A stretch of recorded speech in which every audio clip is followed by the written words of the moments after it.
Assalamualaikum warahmatullahi wabarakatuh. Waalaikumsalam warahmatullahi wabarakatuh. Alhamdulillahirabbil alamin. Assalatu wassalamu ala asrofil anbiya'i wal mursalin sayyidina maulana Muhammad wa ala alihi wa sahbihi ajmain. Allahumma sholli ala Muhammad wa ala ali Muhammad. Pertama-tama kita panjatkan puji dan syukur kita kehadirat Allah Subhanahu wa taala yang telah memberikan kita berupa kenikmatan yang luar biasa ya. Tentunya pada hari ini adalah salah satu nikmat yang Allah berikan kepada kita, yaitu masih bisa bertemu di acara Kopi Taman. Allah selalu memberikan kita taufik dan hidayahnya agar senantiasa kita selalu kokoh dalam menjalankan kehidupan di dunia ini dengan sebaik-baiknya. Tidak lupa juga kita salawat dan salam kepada Rasulullah Sallallahu Alaihi Wasallam, di mana beliau adalah suri teladan yang patut kita contoh, patut kita patuhi juga, dan patut kita mengamalkan sunnah-sunnah beliau tentunya. Dan semoga juga kita bisa mendapatkan syafaat beliau ya pada di akhir nantinya, dan tentunya semoga juga kita bisa berjumpa dan bertemu langsung di surganya Allah bersama Rasulullah SAW dan para sahabat yang kita tidak pernah lihat, yang kita selalu kita rindukan, dan pada akhirnya kita dipertemukan di surganya Allah bersama-sama. Amin amin ya rabbal alamin. Oke teman-teman semuanya, alhamdulillah di pertemuan kali ini dengan kajian online remaja harus pikir ya teman-teman semuanya ya. Tidak terasa juga ini pertemuan yang kelima ya. Jadi teman-teman semuanya, saya mengingatkan kembali lagi bahwasanya kajian remaja harus melek fikih ini setiap hari Sabtu tentunya pada jam 9.15 waktu Indonesia Barat. Nah, jadi teman-teman semuanya untuk menyaksikan terus kajian kita setiap hari Sabtunya ini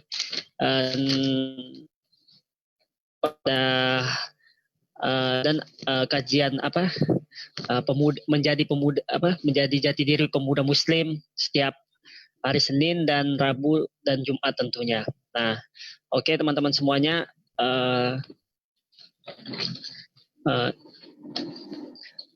sedikit saya bercerita masalah kesehatan dulu ya teman-teman semuanya. Semoga kita selalu diberi perlindungan intinya kepada Allah Subhanahu wa taala. Di mana kota kita ini sekarang terdampak sangat besar sudah ya dengan virus wabah corona ini ya, terutama teman-teman semuanya juga di kota manapun tentunya di dalam negeri kita, bahwasanya wabah ini semakin menyebar kemana-mana dan semakin meluas ya teman-teman semua, tiap harinya semakin bertambah. Nah, jadi semoga saja kita selalu diberi perlindungan kesehatan, dan di situ juga kita tidak lupa juga selalu ikhtiar ya, jangan takabur karena memang datangnya dari Allah, tapi kita tetap senantiasa berikhtiar karena sesuatu itu insya Allah datang dari Allah. Kita minta juga, berdoa juga kepada Allah, insya Allah Allah lah yang menyembuhkan segala sesuatunya. Jadi kita ini hanya berusaha dan terus berusaha untuk tidak terkena dengan penyakit yang sekarang ini yang dibilang mematikan ya teman-teman semuanya. Ya semoga kita selalu diberi kesehatan lah ya, buat kami semua dari tim Kopi Tama, dari teman-teman semuanya yang lagi menyaksikan ini, semoga kita semua diberi kesehatan dan perlindungan oleh Allah Subhanahu wa taala. Amin. Oke teman-teman semuanya, hari ini kita masuk di tema baru ya, masih dalam seputaran wudhu juga, tapi yang kemarin kan kita bahas masalah rukun-rukun wudhu ya. Nah, jadi rukun-rukun wudhu itu ada 6 ya. Sudah dijelaskan kemarin oleh Kak Zen juga, bahwasanya salah satu rukun wudhu itu kalau misalnya tidak dilaksanakan salah satunya, berarti wudhu itu tidak sah. Nah, sekarang kita akan membahas dengan materi baru ini adalah sunnah-sunnah wudhu. Nah, di mana kita mengetahui bahwasanya sunnah-sunnah wudhu itu banyak ya teman-teman semuanya ya. Mungkin lebih dari rukun-rukun ya. Kalau kita bicara rukun sholat sama kalau rukun sholat kan cuma ada 5 ya. Kalau rukun Islam ada 6. Nah, dia beda tipis saja. Rukun sholat rukun Islam 5, rukun iman kalau iman ada rukun iman ada 6. Nah, kalau di wudhu ini sendiri teman-teman semuanya, bahwasanya kemarin sudah dijelaskan bahwasanya rukun wudhu ini ada 6. Saya jelaskan aja ulang bahwasanya niat, membasuh wajah, membasuh tangan, mengusap kepala, membasuh kaki dan tertib. Nah, kalau sekarang ini mungkin lebih banyak kayaknya kalau menurut saya, karena sunnah-sunnah wudhu itu memang harus kita perhatikan juga ya, karena bagaimana kita mau cinta kepada Rasulullah SAW kalau sunnahnya saja kita tidak taati, kita tidak jalankan. Jadi teman-teman semuanya, jangan hanya kita ungkapkan di dalam lisan saja ya, ketika kita ingin mencintai Rasulullah, mencintai sunnah-sunnah Rasulullah, jangan hanya dalam lisan saja, buktikan dengan hati kita dan perbuatan kita. Nah, untuk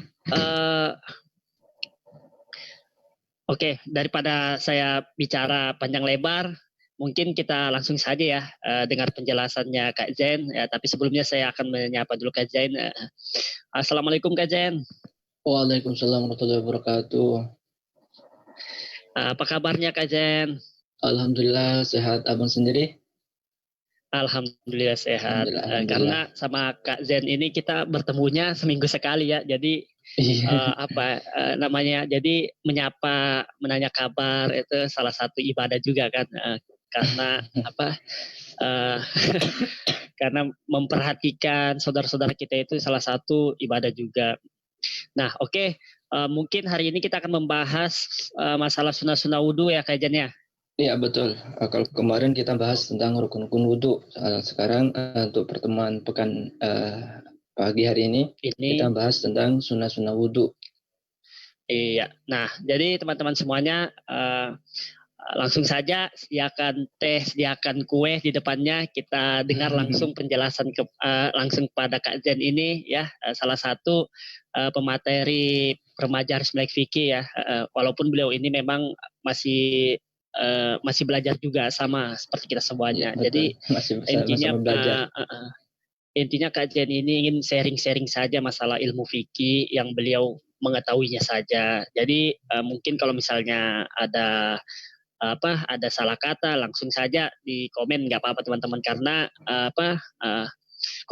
komenan atau komplainan itu lebih bagus untuk memperbaiki diri, untuk untuk memperbaiki ke depannya. Nah, jadi teman-teman langsung saja kita mempersilakan Kak Zain ya, langsung membawakan materinya ini. Silakan Kak Zain.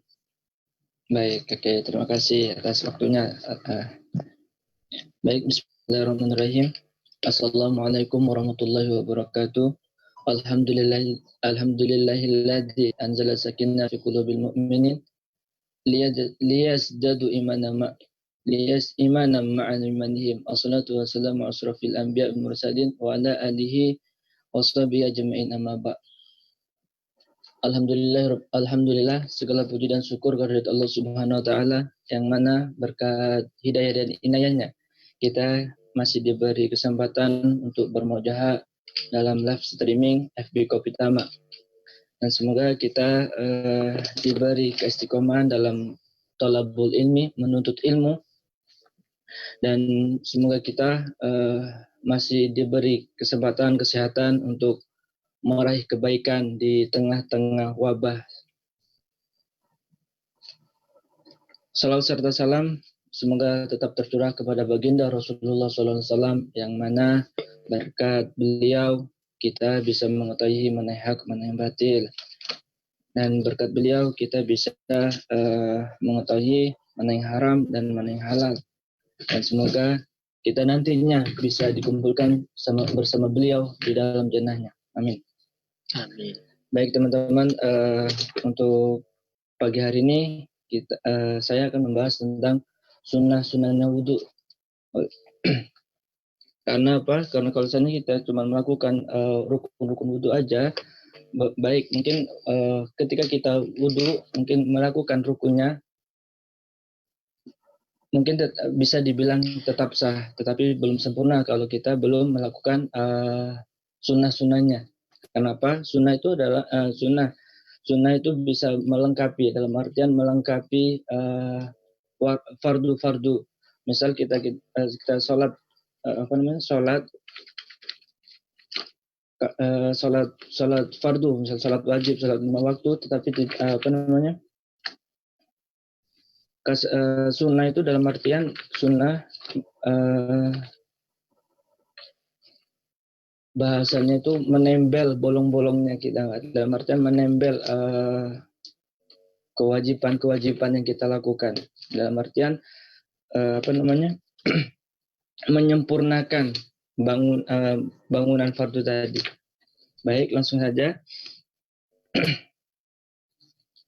Alhamdulillah, kita sebelum kita memasuk ke pembahasan tentang sunnah wudhu, alhamdulillah kita sudah hampir bentar lagi memasuki tahun Hijriah, yang mana tahun Hijriah adalah tahun baru kita, tahun baru tentang Islam. Semoga kita tetap diberi umur panjang, diberi kesehatan, dan semoga di tahun baru nanti wabah ini atau penyakit-penyakit ini bisa hilang atau selesai. Amin. Dan kita bisa dalam artian bisa beraktivitas normal seperti seperti sebelum adanya wabah corona ini. Amin. Untuk mengingat tentang tahun Hijriah, dalam artian Hijriah itu adalah mungkin asal katanya dari hijrah atau hijrah, itu diambil dari tahun Hijrah itu diambil ketika Nabi berhijrah dari Mekah, dari Madinah ke Mekah atau Mekah ke Madinah, lupa. Nah, membahas tentang hijrah, mari kita teman-teman Kopi Tama mengajak Mustami daripada Kopi Tama mengajak mari hijrah dari Darul Kufur menuju Darul Islam, yang mana Darul Islam adalah rumah keselamatan, rumah tentang kebaikan. Mengingat tentang tahun baru Islam nanti, kita dibanyakin atau disunahkan memperbanyak amalan-amalan.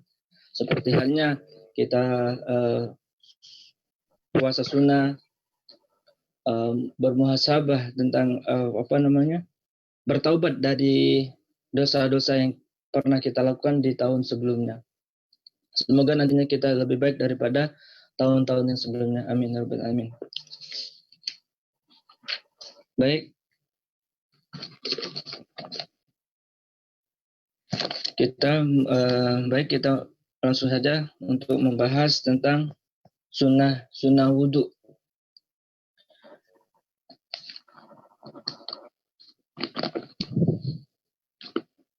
Kita masih di kitab Fathul Qorib. Untuk membahas sunnah wudhu, kita masih tetap di kitab Fathul Qorib. Baik, bismillahirrahmanirrahim. Wa sunnanuhu, adapun sunnahnya wudhu, asyratu asyian, yaitu ada 10 bagian. Kalau kemarin kita bahas tentang rukun wudhu, itu ada 6. Kalau untuk sunnahnya wudhu, kalau di kitab Fathul Qorib itu yang diterangkan ada 10. Mungkin banyak di kitab-kitab lain ada yang mengatakan ada 15 sunnahnya wudhu. Mungkin ada yang lebih daripada itu, tetapi di sini kita membahas yang intinya saja. yang mana di sini diterangkan sunahnya wudhu itu ada 10. Yang pertama yaitu at-tasmiyatu. At-tasmiyatu itu adalah membaca basmalah atau membaca bismillah. Kita disunahkan membaca bismillah. Kapan awaluhu? Awaluhu dalam artian pertama kali kita mau wudhu, kita disunahkan membaca basmalah. Kalau bahas tentang basmalah itu banyak faidahnya, banyak dalam artian kita selalu dianjurkan ketika kita beraktivitas dalam kebaikan, kita dianjurkan untuk membaca basmalah. Makan dianjurkan untuk membaca basmalah. Apapun itu, ketika melakukan kebaikan disunahkan untuk membaca basmalah. Kenapa? Ada salah satu riwayat yang yang kurang lebih artinya perkara atau amalan tersebut jika tidak diawali dengan basmalah maka putus berkahnya. Kalau kita tidak memulai dengan basmalah maka amalan atau perbuatan kita putus berkahnya. Maka di sini sunnah wudhu yang pertama adalah basmalah. At-tasmiyatu ya. Awal itu tadi tempatnya ketika kita mau wudhu itu disunahkan untuk membaca basmalah. Dan untuk sedikitnya kalau kita mengucapkan atau melafadzkan basmalah itu paling sedikitnya itu dengan menyebut bismillahi, dengan menyebut nama Allah. Tapi lebih sempurnanya kita kalau untuk membaca bismillah yaitu sempurnanya itu menyebut bismillahirrahmanirrahim. Fa'in taraka tasmiyata awaluhu. Ketika kita meninggalkan membaca basmalah, ketika kita pertamanya ketika kita meninggalkan basmalah, maka kita disunahkan untuk mendatangkan dalam artian membaca di tengah-tengah kita wudhu. Misal kita wudhu udah selesai membasuh muka, membasuh tangan, membasuh kepala, sebagian kepala, tetap kita ingat belum membaca basmalah. Kita disunahkan juga meskipun di tengah-tengah wudhu kita masih disunahkan untuk membaca basmalah.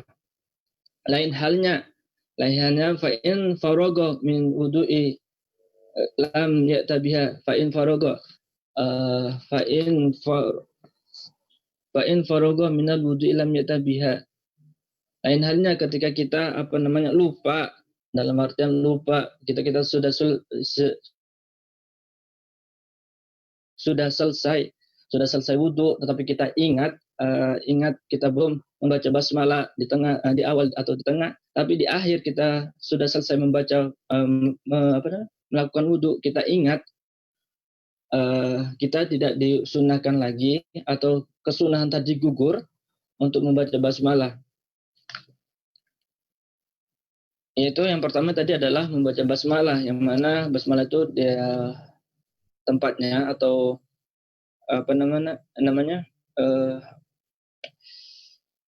afdolnya itu di awal perbuatan atau di awal kita melakukan amalan-amalan tadi. Yang kedua waghusl kafaini yaitu membasuh kedua telapak tangan. Yang kedua sunnah kita membasuh kedua telapak tangan. Usul ilal kawaini, membasuh kedua telapak tangan sampai sikut. Kita sebelum wudhu kita sudah sudah membaca bismillah sebelum melakukan wudhu, kita juga disunahkan untuk membasuh telapak tangan sampai sikut. Ilal kawaini qabla madoti, yaitu sebelum kita berkemur. Nah, ketika kita kita disunahkan membasuh telapak tangan ketika kita sebelum kita kumur. Wa yaghsiluhuma salasan in taraddada fi tuhurima. Wa yaghsiluhuma salasan in taraddada fi tuhurima.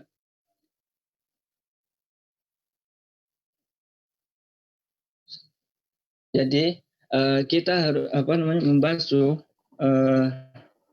membasuh disunahkan membasuh 3 kali ketika kita meragukan kesucian tangan kita. Misal kita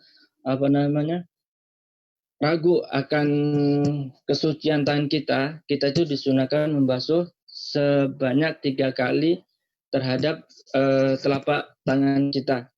Ketika kita ragu, misal habis kerja atau habis melakukan pekerjaan, terus kita mau wudhu tetapi kita ragu akan kesucian tangan kita disunahkan membasuh telapak tangan kita sebanyak 3 kali. Lain halnya kalau kita yakin bahwasanya tangan kita sudah terkena najis, itu hukumnya bukan sunnah, tetapi hukumnya wajib kita membasuh telapak tangan tadi ketika kita yakin bahwa tangan kita itu najis. Kalau seandainya kita yakin tangan kita suci, itu ya mungkin masih disunahkan untuk membasuh tangan kita. Baik, yang ketiga yaitu ini belum. Salasan intaruduma qabla ida khalihimal ina'i. Ini. Jadi ketika kita sebelum memasukkan tangan kita untuk memasukkan tangan kita ke wadah, misal ke wadah yang ke wadah air, kita itu disunahkan untuk membasuh kedua telapak tangan kita. Balik lagi ketika kita ragu akan sucinya tangan kita disunahkan sebelum memasukkan tangan kita ke wadah tadi, disunahkan membasuh sebanyak 3 kali. Al-mustamila ala ma'in daunal qalataini, yaitu kepada air tempat wadah yang kurang daripada 2 kolah. Kalau seandainya kita ragu tangan kita suci atau enggaknya, misal di wadah yang banyak, misalnya di kolam, itu nggak apa-apa, kita langsung masukkan tangan kita ke kolam tadi. Kalau seandainya kita air tadi kurang daripada 2 kolah, kita disunahkan untuk membasuh terlebih dahulu.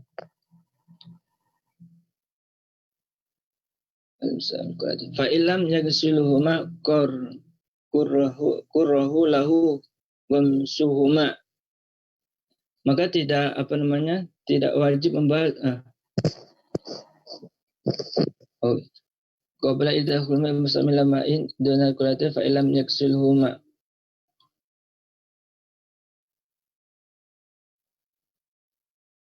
Ketika kita tadi kalau ketika kita memasukkan tangan kita ke wadah yang mana wadah tersebut airnya kurang daripada 2 kula, maka kita wajib membasuh tangan ketika kita yakin tangan kita tersebut terkena najis.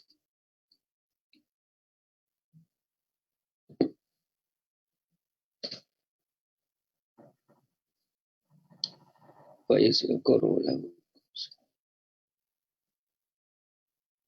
qarahu gamsuhuma fil ina'i wa in tayaqqani tahura. Lain halnya ketika ketika kita yakin tahura. Tangan kita itu suci, maka tidak makruh untuk memasukkan. Oh gini, maaf. Kalau kita tadi ketika kita ragu tangan kita suci atau tidaknya, itu makruh memasukkan tangan kita ke air tersebut. Makruh. Kalau seandainya air tadi, maaf saya ulangi lagi, ketika airnya tadi kurang daripada 2 kula, ketika kita ragu dengan kesucian tangan kita, maka hukumnya makruh untuk memasukkan tangan kita ke wadah tersebut.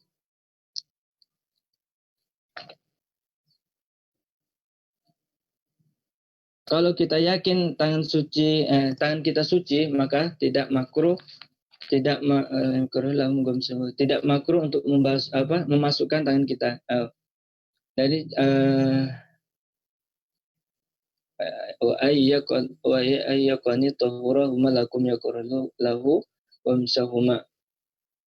Ketika kita yakin suci huma kepada ketika kita yakin huma ke tangan kita, kedua telapak tangan kita, lam yukrahu, maka tidak makruh lahu untuknya membasuh. Jadi intinya gini, kalau seandainya kita yakin tangan kita suci, maka tidak makruh untuk memasukkan tangan kita ke wadah yang airnya kurang daripada 2 kula.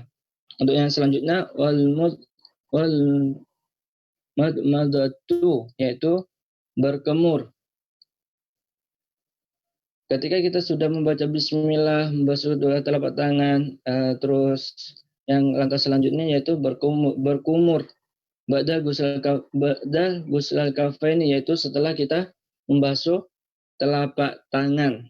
Jadi ketika kita sudah melakukan membasuh kedua telapak tangan, kita disunahkan selanjutnya yaitu berkumur, yaitu yasulu as-sulu sunati fi ma bidakhalal ma'i, yang mana berkumur itu hukum aslinya yaitu sunnah. Untuk caranya untuk berkumur itu memasukkan air kepada mulut. Jadi kalau seandainya kita memasukkan air, kita sudah kita keluarin lagi, itu sudah mendapat kesunahan meskipun belum bahasanya itu di kumur-kumur, diubeng-ubengkan kasarnya diobok-obok, dikumur-kumur lah kasarnya gitu.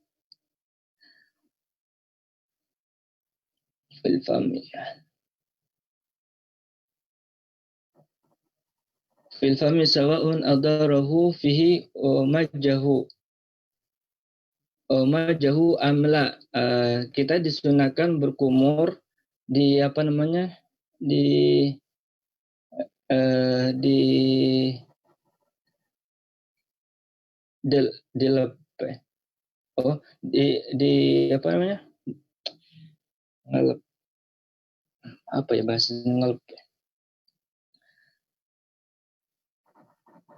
majahu amla, atau dikeluarkan atau tidak. Misalnya kita ditelan, kita nggak apa-apa, sebenarnya nggak apa-apa kalau seandainya kita berkumur, habis basuh tangan berkumur tapi air kumuran ditelan tuh nggak apa-apa, amla atau tidak, maksudnya itu nggak apa-apa. Tapi fa'in aradala la akmala majahu, maka jika kita ingin mendapatkan kesempurnaan dalam kesunahan berkumur, yang lebih sempurna yaitu dengan cara meludahkannya, yaitu mengeluarkan air dari bekas kumuran tadi, tidak ditelan.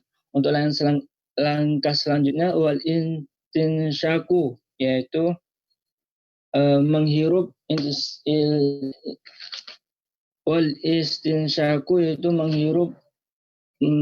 air ke dalam hidung, itu namanya istinsyak. Ba'dal maldati, yaitu setelah kita berkumur. Jadi kalau seandainya kita sudah selesai berkumur, kita juga disunahkan untuk menghirup air ke dalam hidung. Wa yasulu asal sunnah fihi ba'ida qalal ma'i fil anfis wa ujad bihi binafasihi. Nah, ila khayashimihi, yaitu caranya kita untuk menghirup memasukkan air ke dalam hidung, yaitu caranya dengan menarik air tersebut dengan nafas kita.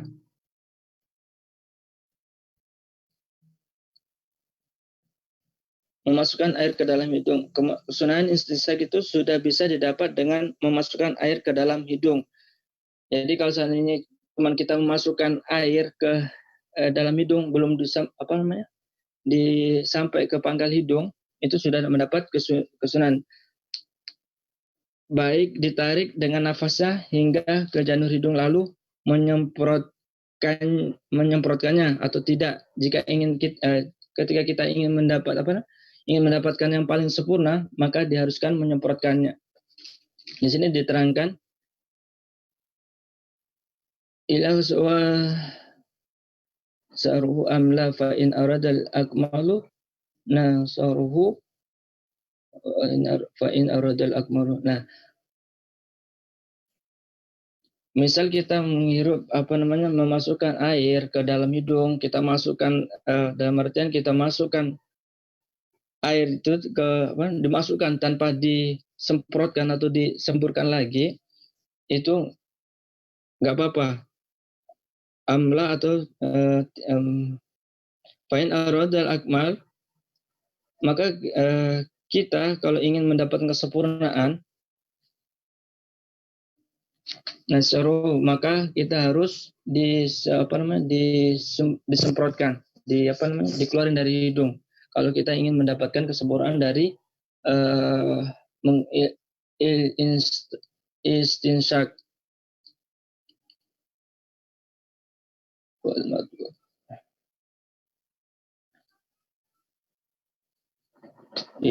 Wal mubalaghatu matlubun fil matmati wal imsaku wal jami'u bainal matmati wal istishaku bisalasin gurufin yang yatamaddama du min kulli minhuma sumaysansiku afdala min al-fasli baitahuma. Jadi kita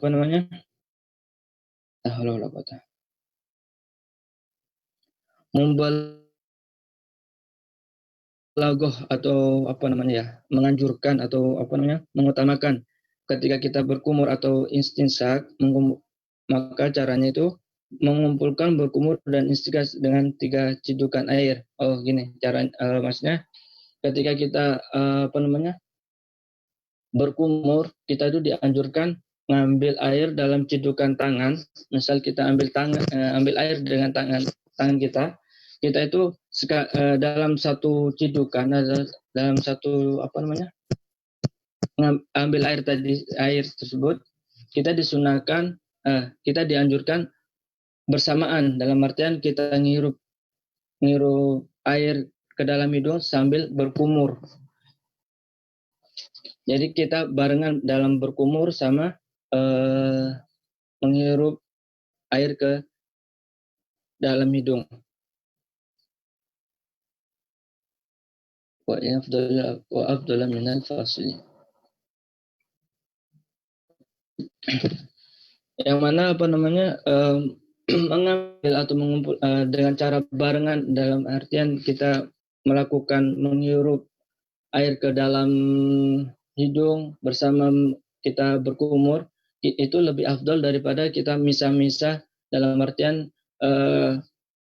kumur sendiri, memasukkan air ke dalam istinsak itu sendiri, itu lebih itu kurang afdal. Yang lebih afdal itu ketika barengan. Yang selanjutnya wamasuhul jami ra'si, yaitu kesunahan selanjutnya yaitu membasuh seluruh bagian kepala, wa fi badinasil matni,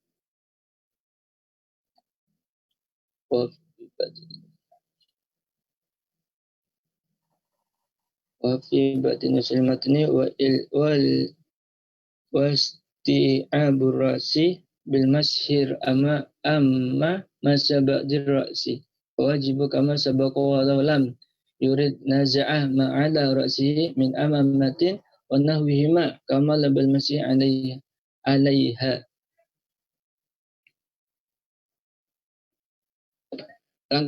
Sunnah selanjutnya yaitu mengusap seluruh bagian kepala. Dalam sebagian redaksi redaksi matan diungkapkan dengan bahasa dan meratakan kepala dengan usapan. Sedangkan mengusap sebagian kepala hukumnya adalah wajib. Kalau di pembahasan rukun, membasuh sebagian itu wajib. Kalau kita membasuh sebagian itu wajib kita lakukan. Kalau kita membasuh seluruh kepala itu sunnah.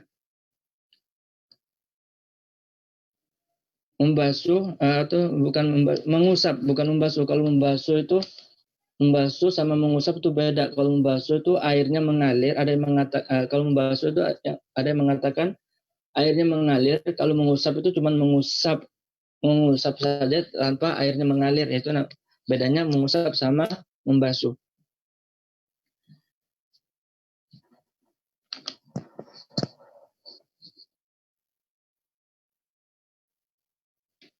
Kalau kita walam yurid naza'ah ma'ala ra'sihi min amamati wa nahwihi kama bil masih alaiha. Jadi ketika kita tidak ingin melepas imamah atau surban kita, misal kita wudhu tapi kita memakai imamah atau surban, tetapi kita tidak ingin melepas imamah tadi, maka kita disunahkan menyemprotkan usapan air itu ke imamah kita. Misal kita pakai imamah dalam artian nanti ribet lagi kita memasangnya. Kita cuma tadi sudah membasuh sebagian atau membasuh rukun-rukun wudhunya tadi, tapi ingin menyempurnakan atau ingin mendapatkan kesunahan daripada wudhu, kita juga disunahkan untuk ketika kita malas atau tidak ingin melepas surban atau imamah, kita disunahkan mengusap surban tadi, mengusap seluruh surban tadi yang ada di atas kepala kita. Untuk yang kesunahan selanjutnya yaitu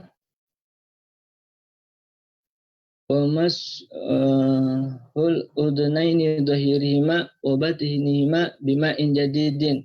Nah, untuk kesunahan selanjutnya setelah membasuh seluruh kepala, mengusap seluruh kepala, kesunahan selanjutnya yaitu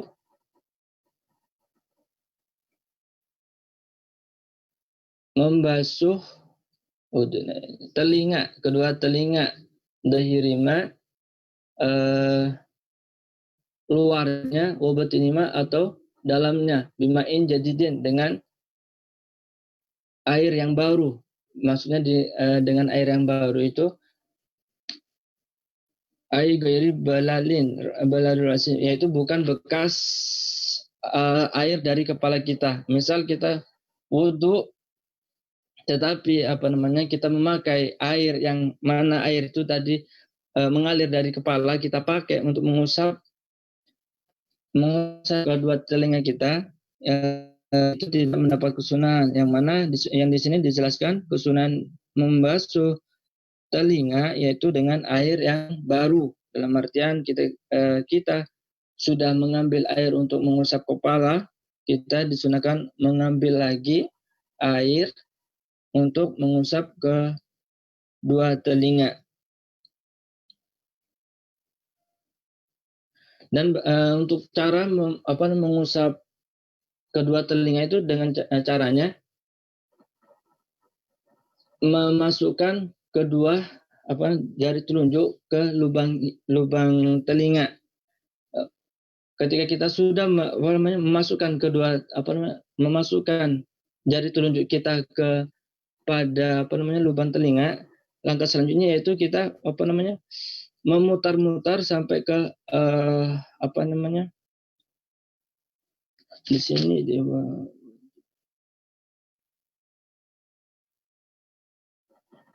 wal mu'atifi, yaitu lempatan, yaitu sampai tekukan telinga ini kita disunahkan habis kita memasukkan jari telunjuk ke lubang telinga, kita juga disunahkan meratakan sampai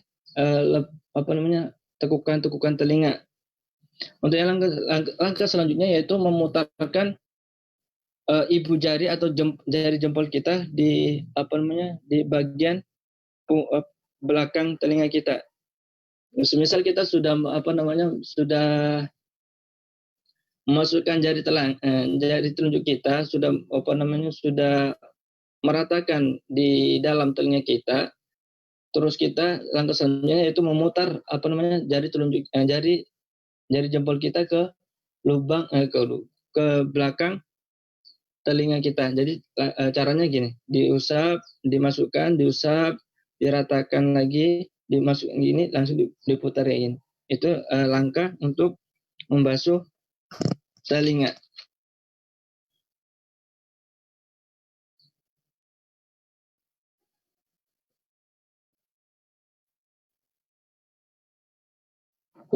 Langkah selanjutnya untuk kesunahan selanjutnya yaitu takhlilul lihiyatil kasyatu, yaitu menyela-nyelakan jari kita ke jenggot yang tebal, maksudnya gitu. Jadi langkah selanjutnya kita disunahkan untuk menyela-nyelakan jari-jari kita ke jenggot kita. Misal di sini dengan catatan jenggotnya yaitu jenggot yang tebal, yang mana dikatakan tebal itu ketika kita berbicara sama seorang, tetapi orang tersebut tidak melihat kepada kulit janggut kita, itu dinamakan yang dinamakan tebal. Kalau seandainya kita ngobrol sama teman-teman, tetapi lawan ngobrol kita itu melihat akan kulit jenggot kita, itu masih dibilang khafif, yaitu tipis.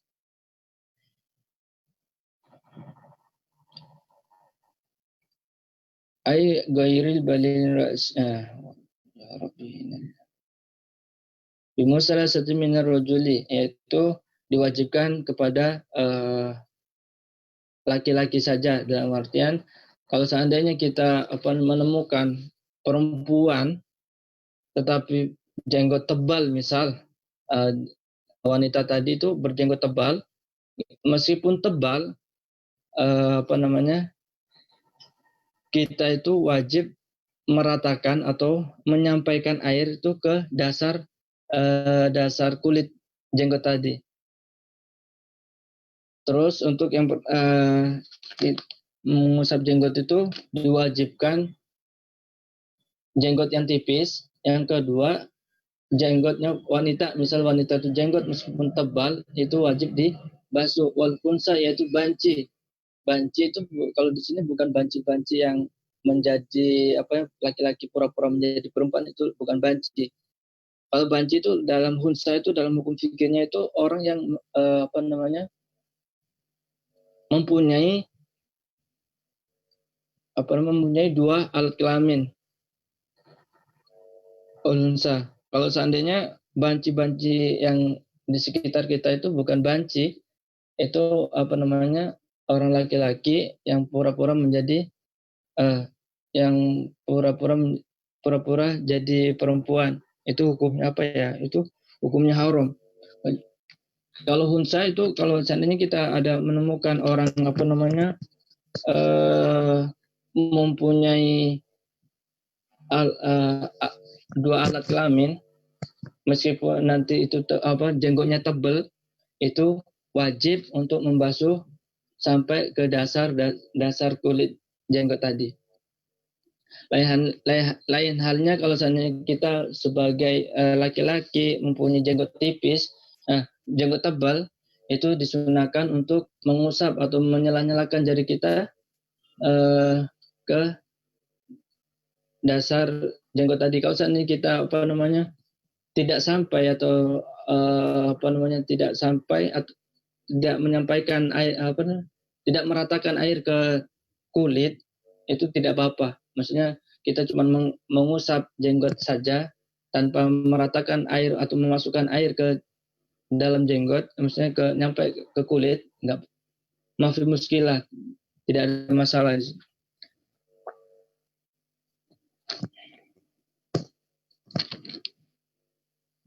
Wa ta'khirul kasyafaini wajah. Langkah selanjutnya wa takhlilu as-sabi'a yadaini wa rujulaini, yaitu nyala-nyalanya as-sabi'ataini wa rujulaini wa in wa an wasala al-ma'a ilaiha min ghairi dakhlil fa ilam yasil illa bi kalan sabi'al multafat wajib takhlil. Nah, kesunahan selanjutnya yaitu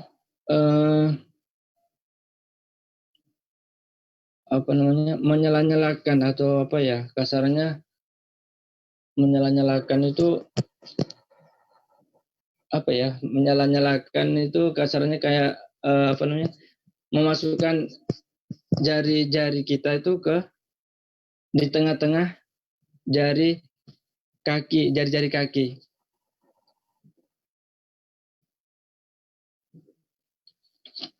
Nah, ketika kita sudah membasuh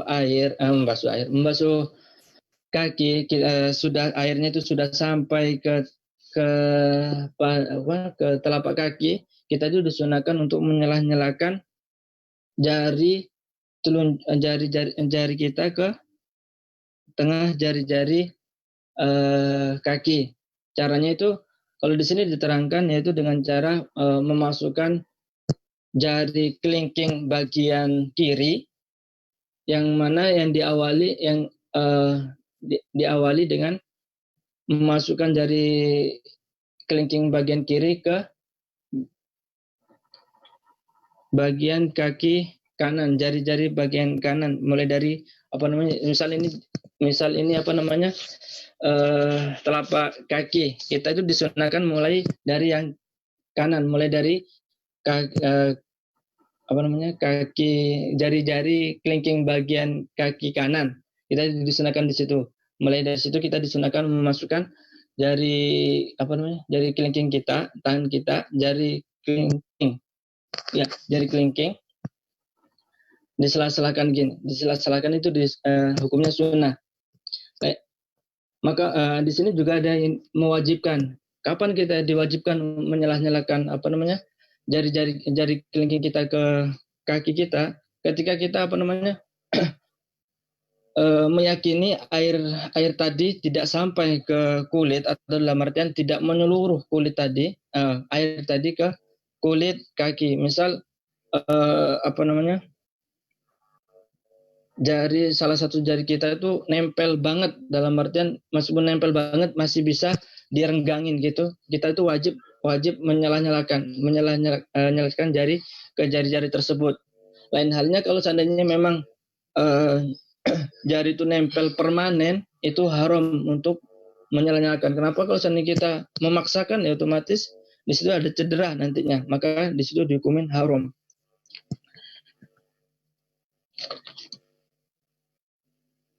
Yang langkah selanjutnya yaitu sunnah selanjutnya yaitu taqdimun yumna, yaitu min yadahi wa rijlaini. Apa itu taqdimu yadahi taqdim.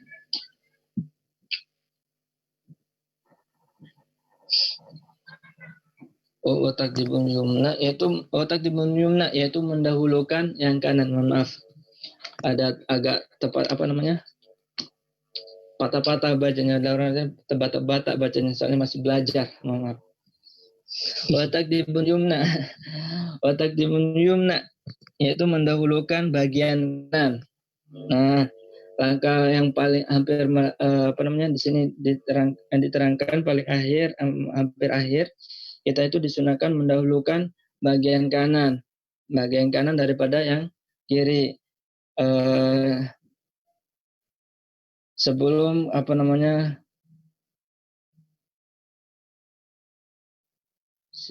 di sini diterangkan, sedangkan untuk dua anggota yang mudah dibasuh secara bersamaan, di sini saya mulai maaf, watak dibun yumna, yaitu watak dibun yumna mendahului yang kanan, al-id wa ladani wa itu inal yadahi wa rijlaini yusra alal yusra minhumal amal badun inal ladani yashalu ya. Di sini diterangkan dan sunnah mendahulukan bagian kanan dan dari kiri kedua tangan dan kaki sebelum bagian kiri dari keduanya.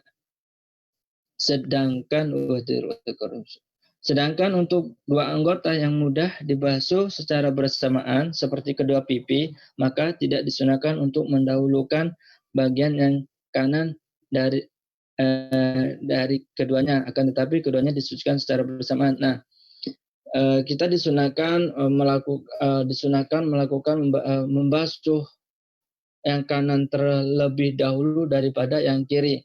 Lain halnya anggota wudhu yang bisa dibasuh secara bersamaan, itu gugur kesunahannya. Misal membasuh kedua pipi, kita biasanya langsung bersamaan. Kalau seandainya kita membasuh sebelah kanan dulu, misal membasuh sebelah kanan dulu baru kiri, itu tidak disunahkan. Maka kita dianjurkan bersamaan untuk untuk mengusap pipi. Sama kita membasuh kedua telapak tangan, itu kita disunahkan bersamaan. Disunahkan bersamaan, gugur kesunahan untuk melakukan yang kanan terlebih dahulu daripada yang kiri. Masa sih ya, kalau seandainya kita membasuh tangan kita kanan dulu satu-satu, otomatis kan kita bersamaan. Kenapa? Karena kalau bersamaan itu lebih sempurna, bisa menghilangkan sela-sela najis menghilangkan najis di sela-sela jari kita. Ini yang hampir akhir, yaitu ya Allah Rabb. Wal muawwalatu aw yatayyirun wa bitatabu wa hiya ayyalah yasul bainal udwani.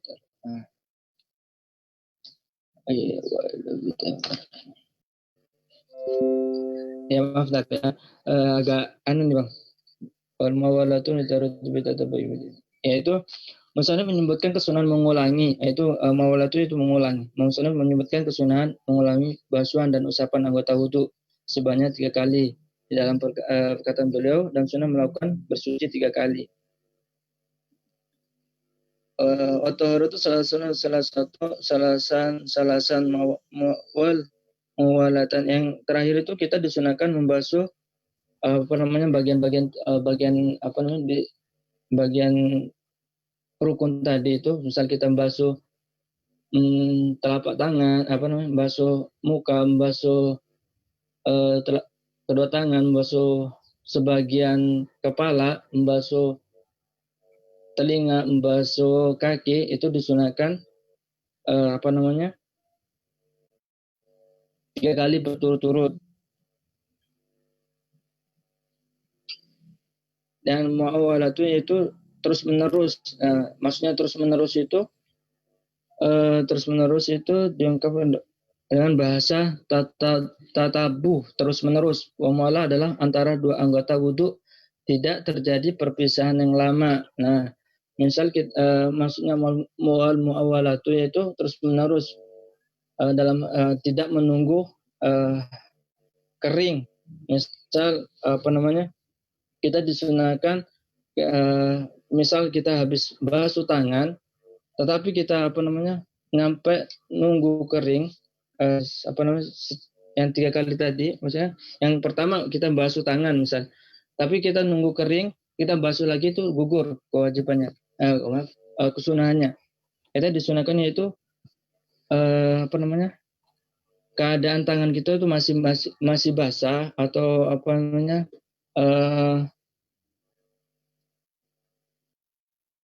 keadaan tangan kita masih basah, masih apa namanya, masih merasakan air gitu, masih disunahkan untuk terus menerus.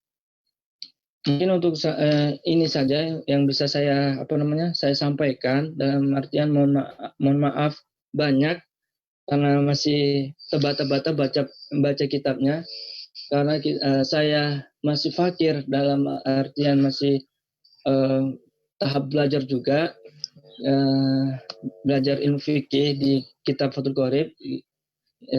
Saya masih baru belajar kitab Fathul Qorib. Kita masih baru kenal kitab Fathul Qorib itu perkiraan 1 tahunan aja, 1 tahunan.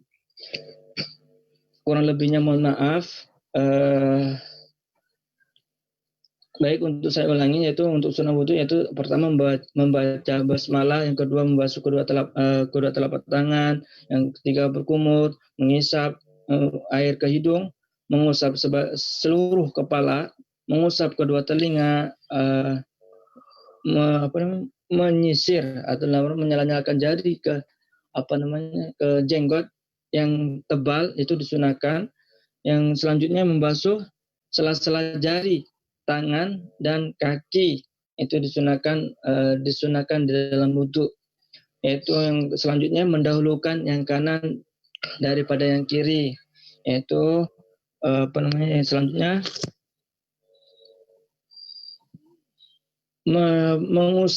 mengusap masing-masing 3 kali, itu kita juga disunahkan. Kalau seandainya kita mengusap lebih daripada 3 kali, itu hukumnya makruh. Kenapa? Karena kita terlalu berlebihan memakai air. Baik, mungkin ini.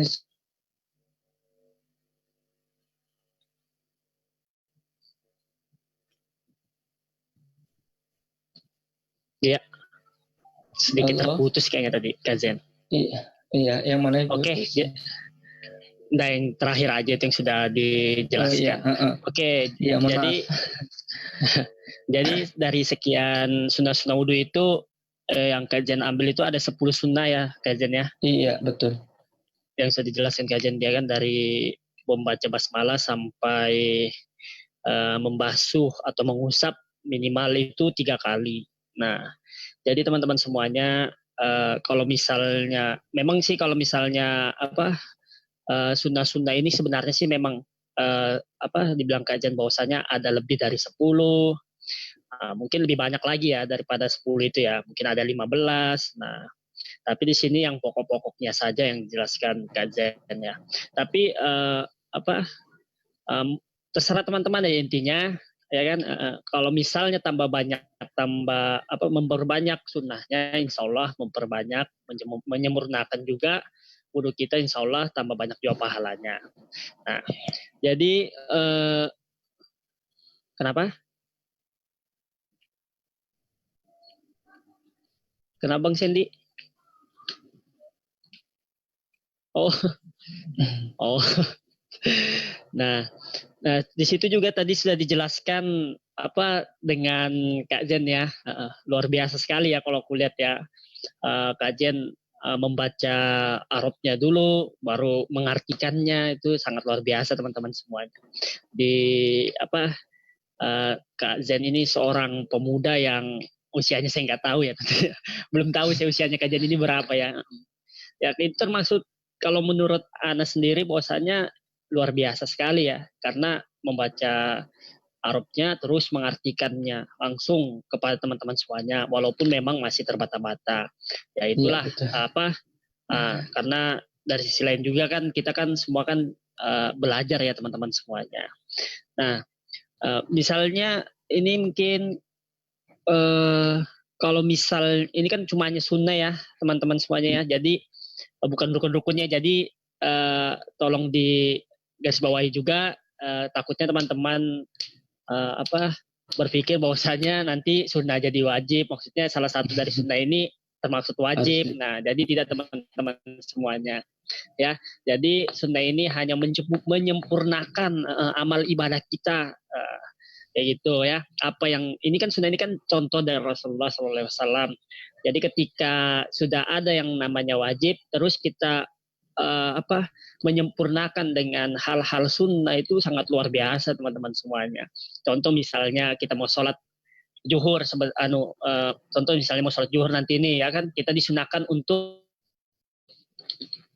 sholat itu menyempurnakan sholat zuhur nantinya teman-teman semuanya. Ya, jadi bisa dipahami teman-teman ya.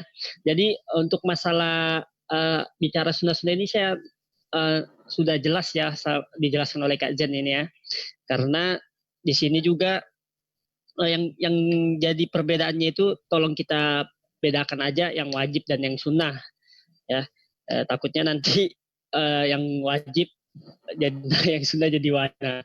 Jadi teman-teman semuanya intinya sudah dijelaskan kemarin bahwasanya rukun-rukun wudhu itu sudah dijelaskan, cuma ada 6. Dan juga misalnya ada teman-teman yang berpikir bahwa sunnahnya kok dikit betul, ya itu mungkin pemahaman kajian cuma 10 karena yang diambilnya cuma yang pokok-pokoknya saja. Nah, kalau misalnya ada yang teman berpikiran itu harusnya itu enggak apa-apa, intinya kita jangan saling jangan saling meremehkan ya teman-teman semuanya. Intinya kita itu belajar aja dan ingin belajar. Bagaimana mungkin kita ingin mencari ilmu tapi dikedepankan kesombongan kita ya hilang semua ilmu yang kita tadi niatnya habis, hilang palanya semuanya. Nah, terus itu juga kalau misalnya tadi bicara itu masalah saya ulang lagi ya bahwasanya air 2 kula itu ya, air 2 kula itu seperti apa banyaknya. Nah, kalau kemarin saya lihat itu di buku bahwasanya kalau di fisika itu air 2 kula itu kurang lebih 270 liter dengan ukuran 60 kali 60 kali 60, maksudnya 60 cm panjangnya, 60 cm lebarnya, 60 cm tingginya. Nah, jadi teman-teman semuanya, saya pasti berpikir bahwa teman-teman bertanya 2 kula itu apa sih? 2 kula itu apa sih ya? Nah, itulah 2 kula itu saya jelaskan bahwasanya kurang lebih airnya 270 liter. Kalau misalnya dari ulama mungkin lebih dari 270 liter teman-teman ya. Ini karena saya bicara volume dari fisika aja. Air sebanyak 2 kula itu bisa menghasilkan air sebanyak 270 liter. Kalau fatwa ulama mungkin lebih ya.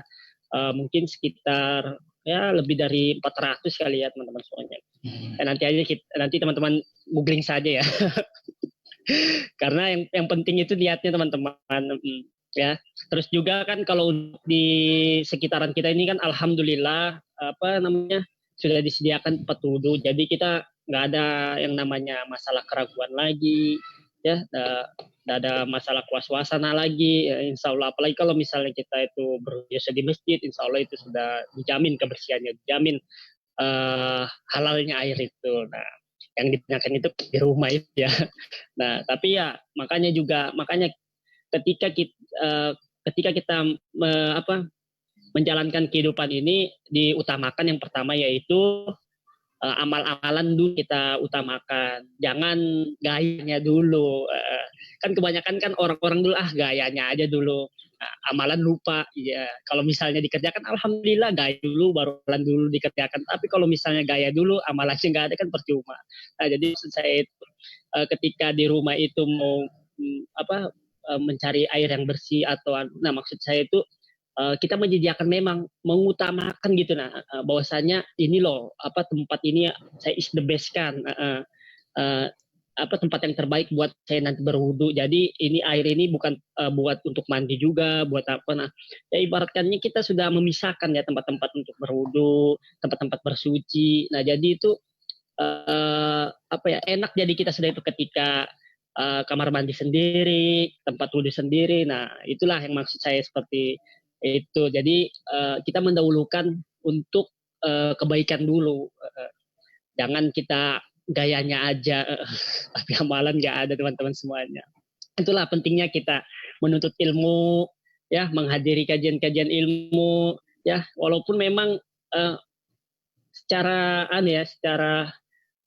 kalau menurut saya sendiri secara faktanya ya, bahwasanya memang ketika kita mendengar kajian, ketika kita menghadiri kajian, itu memang terasa jenuh, nah, terasa tidak nyaman, terasa tergesa-gesa. Nah, itulah teman dari hasil yang bisa kita dapatkan itu sebenarnya luar biasa. Yang pertama pahalanya.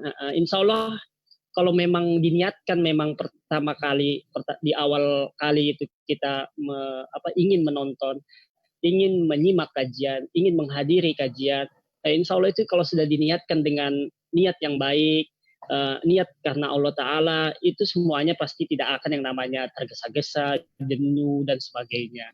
Nah, karena apa? Karena niatnya itu memang sudah dikedepankan bahwasanya karena lillah, karena Allah Subhanahu wa Ta'ala. Nah, jadi teman-teman semuanya, mungkin itu aja kali ya kalau masalah sunah wudhu ya. Bingung juga saya ini teman-teman. Apa yang saya mau jelaskan di sini ya, karena sudah jelas sih sebenarnya masalah sunah wudhu ini ya. Mungkin kalau misalnya ada pemikiran dari teman-teman, kenapa tidak dijelaskan yang ini, misalnya kayak menghadap kiblat. Nah, kembali lagi bahwasanya yang disampaikan kajian itu ada cuma 10 sunnahnya saja. Nah, jadi kalau misalnya nanti kalau misalnya ada kekurangan atau teman-teman lebih tahu, ya kita mohon maaf intinya. Sharing bersama. Nah, tapi namanya kan sharing bersama kita nih ya. Nah, jadi memang disunahkan menghadap kiblat ya kajian ya tentunya ya. Iya betul. Ada yang mengatakan menghadap kiblat juga disunahkan untuk menghadap kiblat. Nah, betul, melafaz niat segala seperti itu. Nah, jadi itu tidak menjadi benturan, maksudnya itu tidak menjadi ya itu benturan terhadap sunnah-sunnahnya. Intinya kita jalankan aja. Ya, belum tentu juga teman-teman ketika tahu itu semuanya, tahu misalnya lebih dari 10 tapi tidak menjalankan kan percuma. Betul. Lebih baik tahu sedikit tapi mengamalkan. Nah, mengamalkannya karena lebih bagusnya lagi tahu semua, menjalankan semuanya. Nah, jadi teman-teman semuanya saya ulangi lagi bahwasanya sunnah itu adalah menyempurnakan ibadah kita. Yang tadi misalnya bolong-bolong, insya Allah kita tembel gitu. Ya, misalnya maksudnya itu artinya itu kalau misalnya amalan kita yang misalnya fardu itu ibaratnya kurang afdol ya, kurang sempurna ya. Nah, datanglah amalan sunnah yang kita kerjakan, insya Allah akan menembel-nembel yang bolong-bolong tersebut itu. Nah, jadi karena kita kan tanpa kita sadari bahwasanya setiap kita menjalani hidup ini kita nggak tahu dosa pahala. Nah, dengan adanya Rasulullah SAW yang sudah mencontohkan sunnah-sunnahnya, terkecuali juga bukan sunnah wudhu aja ya, banyak yang kita bisa contoh yang kita ambil dari Rasulullah. Nah, itu alhamdulillah Rasulullah memberikan contohnya kepada kita untuk menambah pahala kita lebih banyak lagi. Nah, itulah teman-teman pentingnya kita untuk melakukan atau menjalankan sunnah-sunnah ini ya, karena kita tahu sendiri bahwa sunnah itu dari Rasulullah SAW. Oke, jadi teman-teman semuanya, mungkin itu saja ya. Dari kajian mungkin ada closingan kajian, apa yang mau disampaikan untuk teman-teman di rumah yang lagi online, ada mungkin, tambahan kajian? Mungkin kalau untuk tambahan materi mungkin sudah nggak ada, mungkin nanti selanjutnya aja. Kalau untuk tambahan dari saya, mungkin ini adalah biar kita tidak sombong, dalam artian kita tidak, biar kita bisa menerima meskipun intinya biar tidak sombong terhadap ilmu yang kita pahamin, terhadap orang yang kesalahan lebih daripada kita. Baik, yang mana saya sering selalu saya utarakan, selalu saya ucapkan, selalu saya katakan, untur makila la tuntur mangkola, lihatlah apa yang dikatakan, jangan melihat apa yang dikatakan. Kenapa? Meskipun tadi saya membaca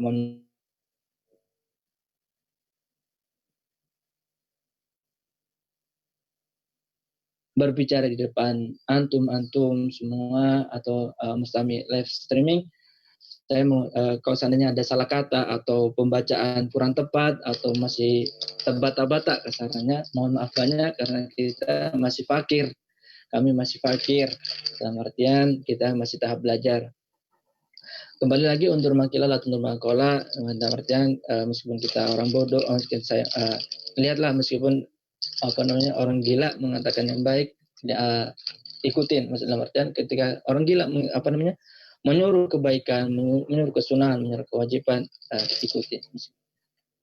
Jangan tandur mangkola, jangan melihat siapa yang mengatakan. Baik, mungkin itu saja biar kita lepas daripada kesombongan daripada diri kita. Karena apa? Karena kesombongan itu adalah termasuk sifatnya daripada setan. Alhamdulillah, semoga kita dari kibir atau dari dijauhkan daripada rasa sombong. Dari pribadi saya, mohon maaf banyak. Ya, amin. Ya, jadi itu teman-teman semuanya quotes atau masukan dari kajian tentunya. Memang ketika kita menyampaikan sesuatu itu jangan dilihat apakah kita itu orang biasa atau orang itu yang fakir dalam ilmu, tapi lihatlah atau dengarlah apa yang disampaikannya, apalagi itu tentang kebaikan. Ya, jadi teman-teman semuanya mungkin itu saja yang bisa kita sampaikan. Terutama saya akan mengulangi lagi jam tayang bahwasanya saksikan terus Kopi Tama setiap hari Sabtu dengan kajian remaja harus melek fikih pada hari Sabtu jam 9.15 sampai dengan selesai. Pemuda harus melek fikih ya? Oh, kirain remaja. Pemuda harus melek fikih. Pemuda harus melek fikih tentunya pada hari Sabtu jam 9:15 sampai dengan selesai, dan juga ada kajian kita setiap malam pada hari Senin, Rabu, dan Jumat. Tentunya teman-teman semuanya semoga di Kopi Tama silakan ya. Jadi kita ini terbuka teman-teman semuanya karena kita di sini semuanya untuk belajar semua ya. Oke, mungkin itu saja yang bisa saya sampaikan kajian pada pagi siang ini pada hari ini sama Jen ya. Kalau misalnya kami berdua ada salah kata yang diucapkan, mohon maaf, tolong dimaklumi karena kekurangannya datang dari Allah SWT dan kekurangan hanyalah manusia semata. Ya, mungkin itu saja. Saya akhiri. Assalamualaikum warahmatullahi wabarakatuh. My masjid. My adventure. Oke Kak Jen, terima kasih atas waktu dan kesempatannya. Ya, Assalamualaikum. Waalaikumsalam warahmatullahi wabarakatuh.